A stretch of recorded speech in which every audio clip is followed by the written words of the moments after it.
Sa lugar ng Zamboanga ay naroon ang isang waterfalls na marami pa ang hindi nakakaalam.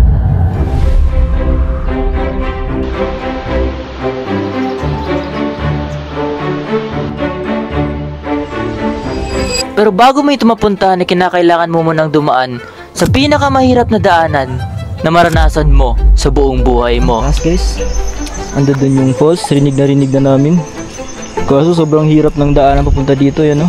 Pero bago namin ito mapuntahan ay bumiyahe muna kami galing mismo sa downtown ng Zamboanga City na halos 30 to 40 minutes. Alright guys, so ngayon nandito na tayo sa Barangay Kapisan and ating kasama natin si Aki. Okay. Ano, ready ka na? Yes. Kanina pa tayo. Guys, literal na first time namin to. Pero basic lang to sa kanya kasi sanay na sanay ito eh.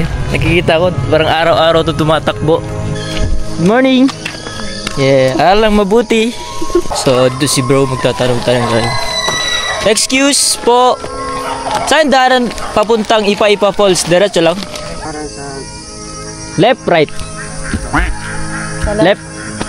Thank you, boy.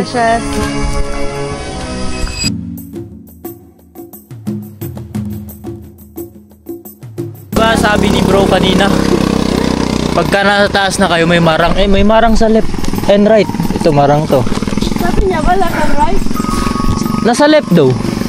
Marang. O marang yan. Tara na. Kasi walang map.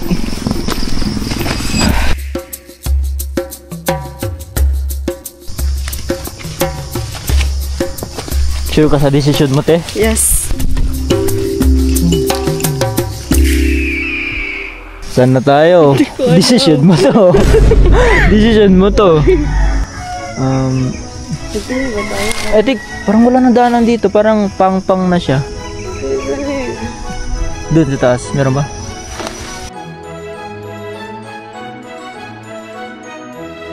Guys, mukhang naliligaw na kami dito.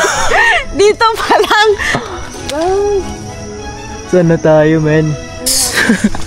As of the moment, pabalik na kami sa mismong dinaanan namin kanina. So hindi namin alam yung daanan guys, kaya mag-aantay kami ng tao na dadaan dito at magtatanong-tanong kami. Yan o. Kami? Ha? Doon kami pumasok oh. Yan kasi yung tinuro ng bata. Pwede pa masok. Oh, okay lang? Okay lang. Thank you. Buti na lang mabait. Ay, Tol.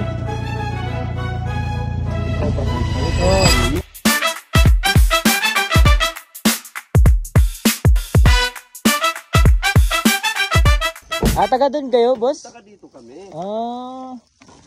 Ay. Girl, may marang dito. Ito pala yung marang. Tayo pala yung... Iba pala yung marang na pasukan nyo. Madami kasing marang doon. Ano, nagtataka sila lahat na ng mga pupunta dito is mararami kami. Dalawa lang.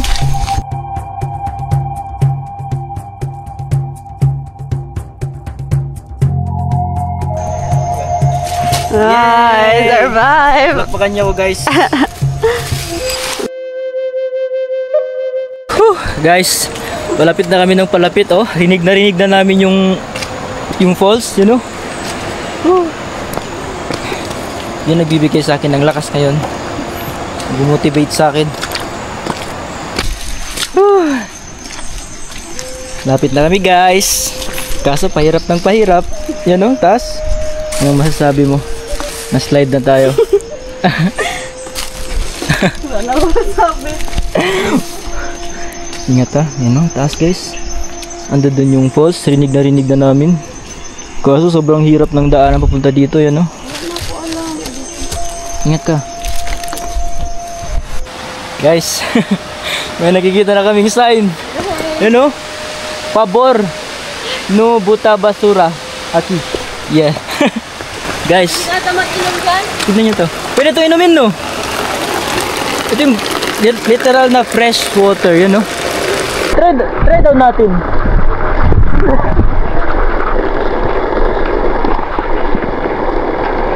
Sarap. Fresh. Tignan nyo guys oh. Saan? Wow! Ingat ka! So may naisip kaming paraan guys para hindi kayo ma-slide. Iniwan namin yung shoes namin dito. Ayan o. Dahil mukhang ma-slide to. Guys!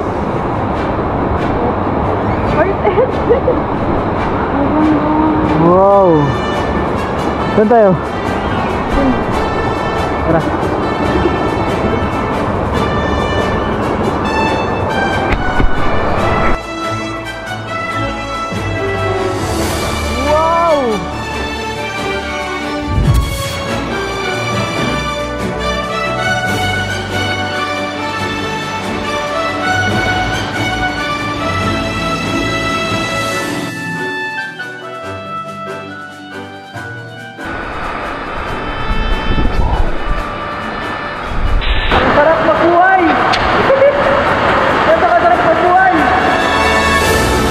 At this moment, sobrang saya namin na napuntahan namin ang ganitong kagandang lugar. Pero ang mas tumatak sa akin, hindi ko itong hinarap ng mag-isa. Dalawa lang kami, walang malaking plano, naglakad lang kami at napagod. At lahat ng yun ay napalitan ng sobrang saya. At hindi ko man siyang matagal na kilala. Kung tutuusin, kahapon lang siya ay stranger. Pero ngayon, kasama ko na siya sa isa sa mga alaalang hindi ko makakalimutan. At doon ko na-realize, hindi lahat ng darating sa buhay mo ay pang matagalan. Pero may mga dumarating para iligtas ka. Sandaling akala mo, mag-isa ka.